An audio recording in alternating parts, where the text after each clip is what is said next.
Olá, está no ar mais uma edição do Jornal TV Com, aqui pelo canal 14.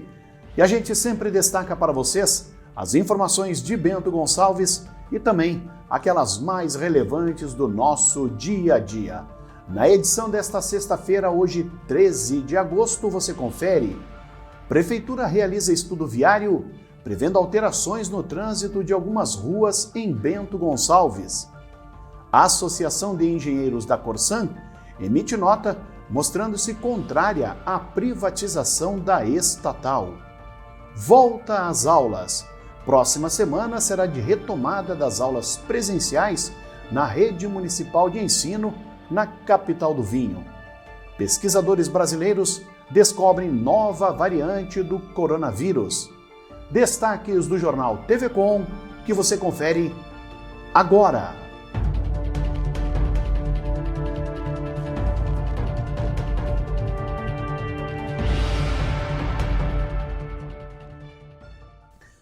A Associação Ativista Ecológica de Bento Gonçalves, a AECO, passou a receber o descarte de produtos da chamada linha branca, como máquinas de lavar roupa, geladeiras, aparelhos de ar-condicionado, fogões, entre outros.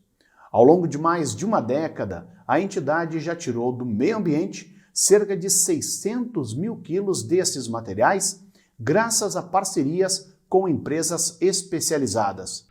Nós estamos contentes porque a empresa na qual nós enviamos esse tipo de material nos passou essa recomendação, inclusive aonde eles adquiriram um equipamento aonde eles retiram os gases que existem nas geladeiras, e este gás, ele se for colocado no ar sem ter esse equipamento, irá causar um problema na camada de ozônio, que são aqueles chamados CFCs, que já está proibido, ou seja, nas geladeiras mais antigas ainda tem um passivo muito grande de geladeiras com CFC, na qual eles dão a destinação correta.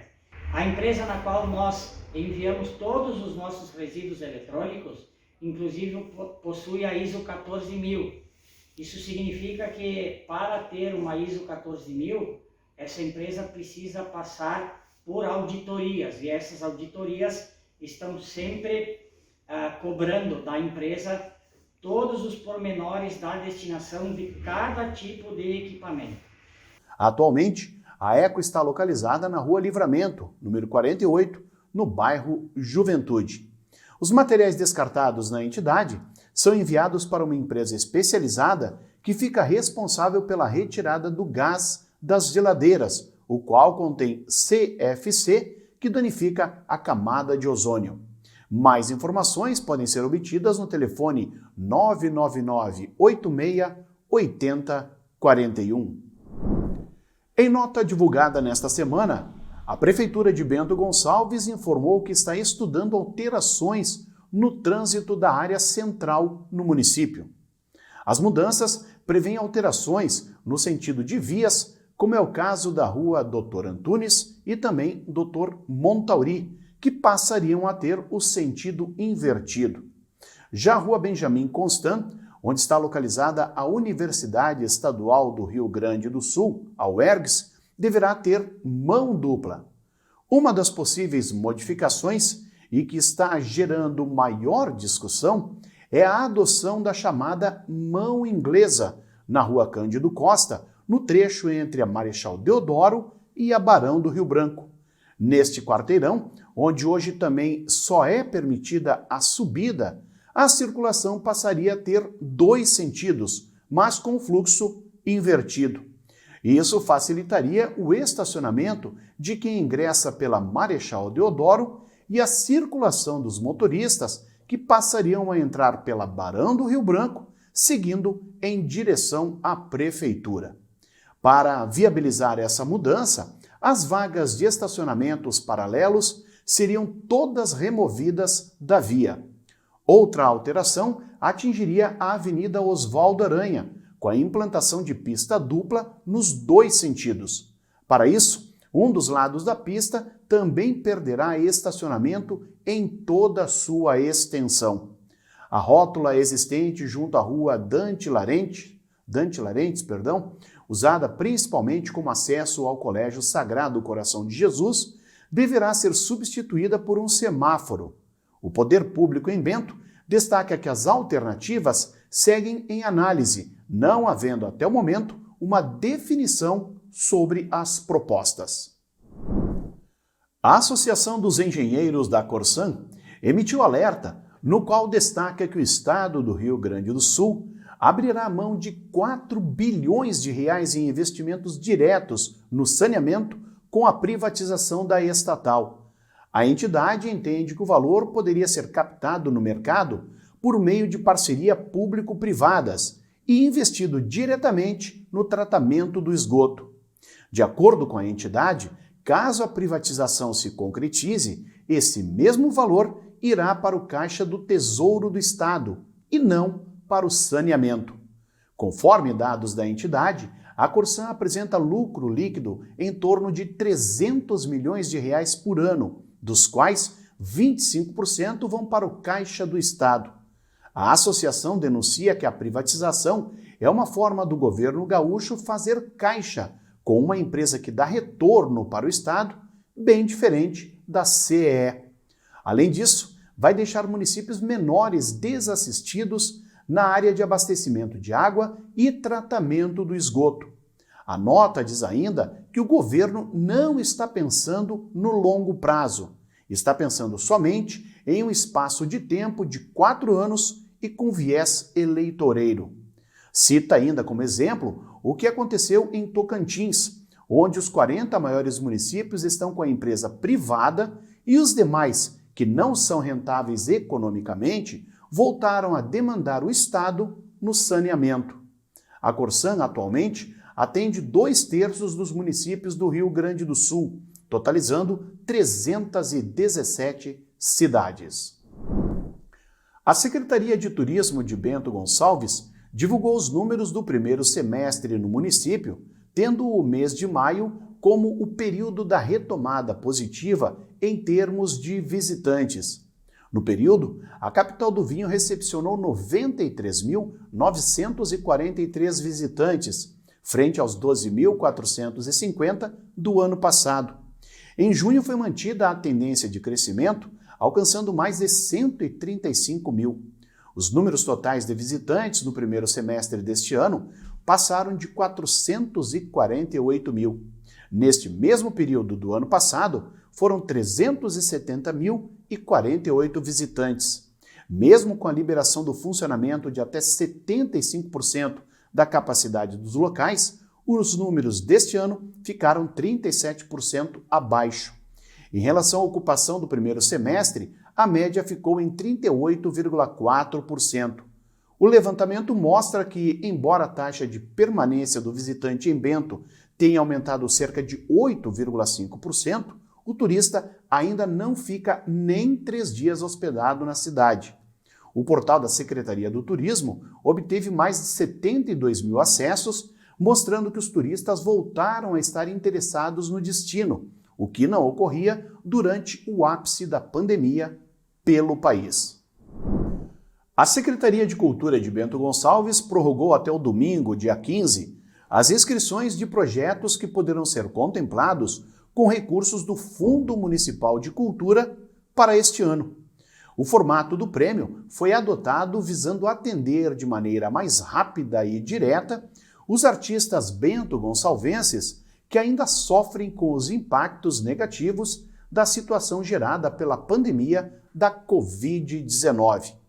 O edital vai investir no montante de R$ 243 mil e irá contemplar 18 categorias nas áreas de música, dança, artes cênicas, artes visuais ou plásticas, literatura e patrimônio histórico.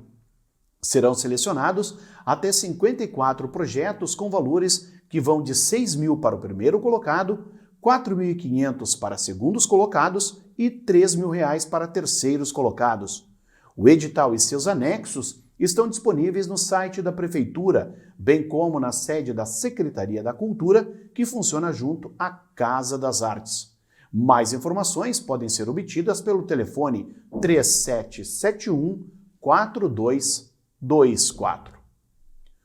O Jornal TV Com faz um breve intervalo, nós já voltamos com mais informações.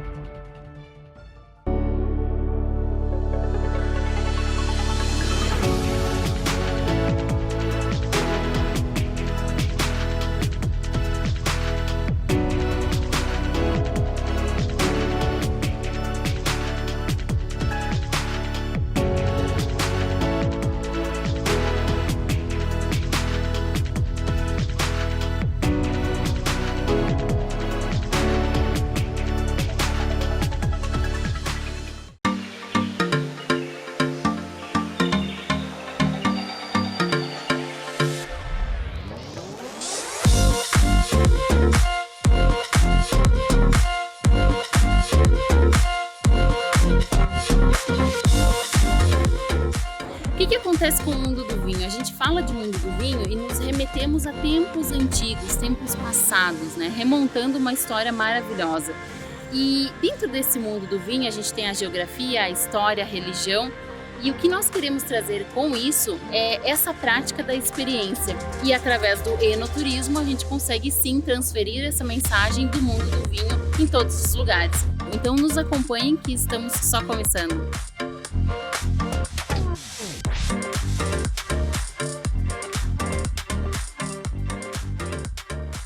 Todo final de tarde você tem um compromisso com a informação. Fique sabendo o que acontece em todo o estado no programa mais dinâmico da TV Gaúcha. Informação em tempo real, vagas de emprego e entrevistas exclusivas sobre cotidiano, política e cultura.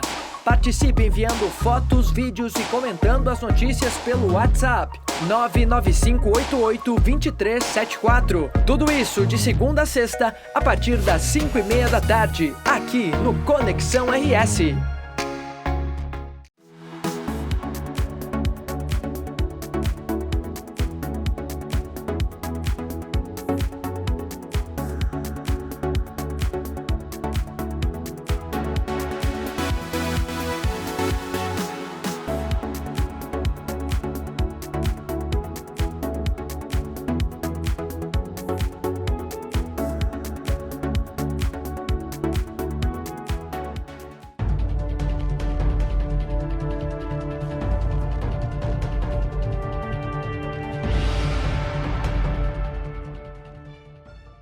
Embora a sexta-feira tenha tido predomínio de sol em meio às nuvens, o final de semana seguirá tendo tempo firme no sábado e a possibilidade de chuvas em algumas regiões ao longo do domingo. Na grande maioria das cidades, o amanhecer vai seguir com temperaturas abaixo dos 10 graus, mas ao longo do período teremos tardes mais agradáveis, porém sem calor.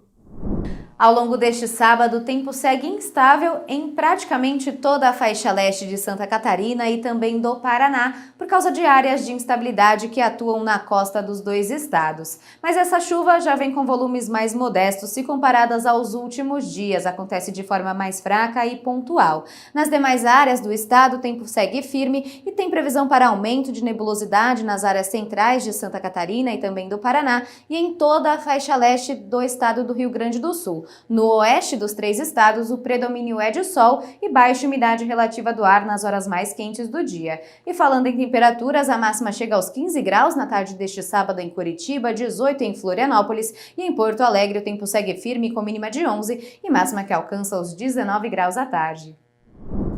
O clima-tempo indica para Bento Gonçalves no sábado a presença do sol com muitas nuvens durante o dia e períodos de céu nublado e noite com muitas nuvens. No domingo, o sol vai aparecer em meio a muitas nuvens durante o dia, períodos de nublado e a possibilidade de chuva a qualquer momento. As temperaturas devem variar no sábado entre 8 graus a mínima e 18 graus a máxima, e no domingo entre a mínima de 9 e a máxima chegando aos 19 graus. No Jornal TV Com, o comentário de Adroaldo Dalmas.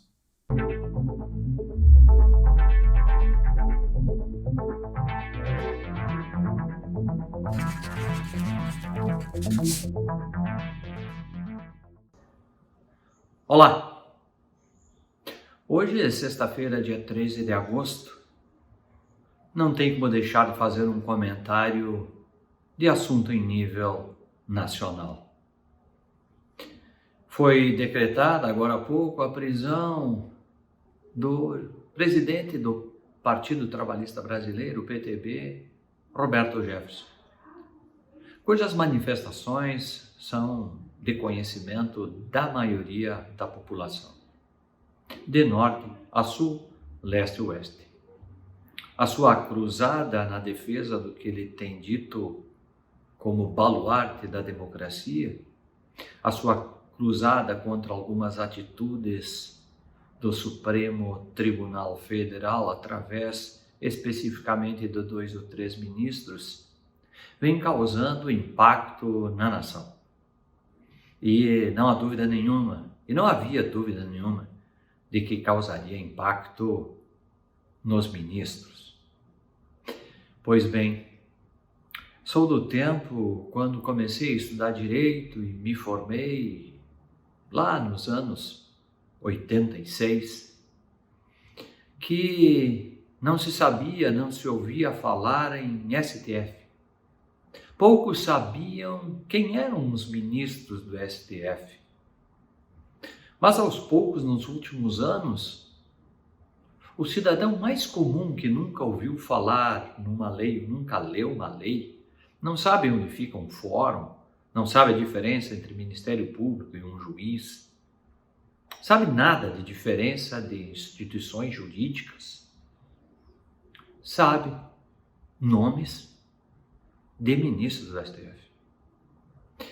Essa atuação pública na tomada de decisões que invadem esferas e que tem chamado a atenção por posturas de manifestações pessoais, parece que não tem contribuído com nada para a pacificação das instituições e para a pacificação das relações administrativas entre os poderes, que diz a Constituição, deveriam ser harmônicos, independentes entre si.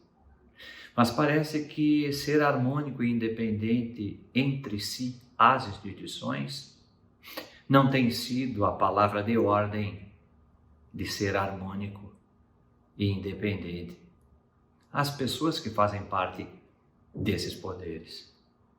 A exposição dos ministros do STF e a tentativa, parece mais do que aparente, de se colocar na frente, na decisão de assuntos que dizem respeito ao Legislativo e Executivo, tem criado, poderá ser causa de uma instabilidade logo aí na frente.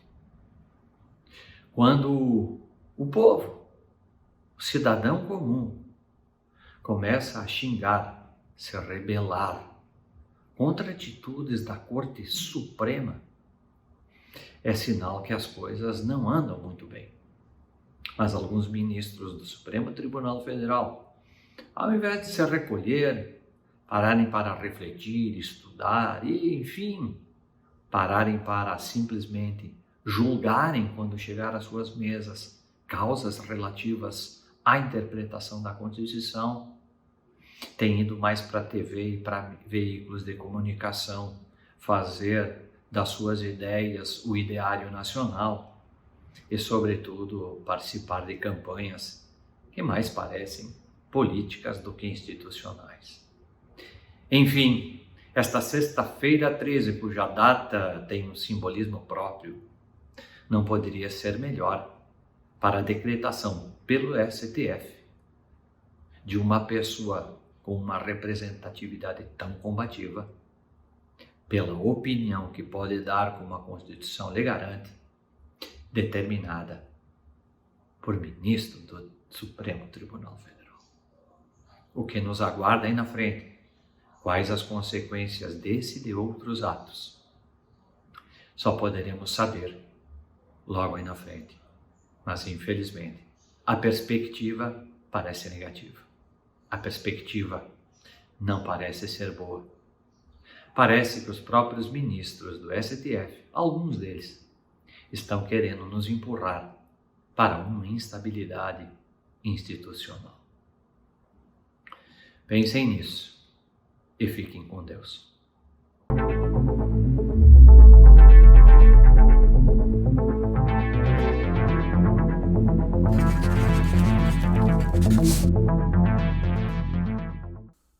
Os estudantes de algumas turmas de primeiro, segundo e terceiros anos da rede municipal de ensino voltarão integralmente ao formato presencial de aula a partir do dia 17, terça-feira. Até o momento, os grupos estavam divididos e fazendo revezamento, com uma semana na escola e outra no modelo remoto. Na quarta-feira, dia 18, será a vez das turmas de quarto e quintos anos regressarem a alguns educandários no município com 100% de capacidade. A Prefeitura ainda não confirmou quais deles farão essa retomada completa, mas alguns pais já estão sendo comunicados pelas direções para que possam se programar. Nessa semana, a Secretaria Municipal de Educação está avaliando os espaços para definir quais escolas do município terão condições de receber o seu máximo de alunos já nos próximos dias. Mesmo sem essa definição até o momento, a possibilidade de retorno integral está aberta a todos os níveis, incluindo os anos finais do ensino fundamental e também o ensino médio. As decisões serão individuais, considerando justamente a estrutura de cada instituição de ensino e o total de alunos nas turmas. O governo do Rio Grande do Sul anunciou a alteração de protocolos para o setor de eventos no estado, que devem ser publicados no Diário Oficial do Estado nos próximos dias. De acordo com o Gabinete de Crise, em reunião coordenada pelo governador Eduardo Leite, foi discutido o pedido do setor de eventos que solicitava a ampliação do limite máximo de pessoas. Segundo o Gabinete de Crise, os pontos considerados para o pedido foram a ocupação hospitalar, que está em níveis mais baixos, e também o fato de que o segmento foi bastante impactado pela pandemia. Com isso, Palácio Piratini entendeu que é possível adequar as regras nesses casos, tanto nos protocolos obrigatórios, seguidos em todos os municípios, quanto nos protocolos variáveis, os quais podem ser adequados pelas regiões de acordo com a realidade local. As novas regras deliberadas para o setor de eventos só poderão ser aplicadas depois de publicadas no Diário Oficial do Estado. O portal do Governo do Estado mostrava ao início da tarde desta sexta-feira os números de casos da Covid-19 em todo o Rio Grande do Sul. A ferramenta disponível no site covid.saude.rs.gov.br monitora os casos da doença em todos os municípios.